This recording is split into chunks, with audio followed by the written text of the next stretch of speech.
usimamizi, ujengaji wa uwezo wa wananchi kuelewa ipasavyo kuhusu umiliki wao wa rasilimali za taifa hili, na kwamba wao wakiwa kama ni wamiliki wana haki ya kikatiba ya kuwa wasimamizi wakuu wa hizi rasilimali.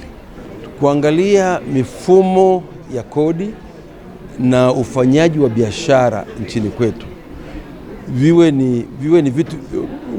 ni vya haki zaidi na viwe ni shirikishi zaidi. Tafiti nyingi zimeonyesha kwamba matumizi ya fedha za serikali kwa karibu 60-70 yanakuwa ni manunuzi. Kwa hiyo tunataka kuangalia kwamba manunuzi yafanyike kwa usawa zaidi, na hasa sheria yetu hii ya manunuzi ambapo imeleta kwa makusudi kabisa upendeleo wa 30% ya manunuzi ya serikali yaende kwenye ile jamii iliyo dhaifu, ambayo ikihusisha akina mama, vijana, wazee na walemavu. Uwepo wao ni muhimu sana katika nchi ambayo inaendeshwa kwa misingi ya demokrasia na utawala wa sheria.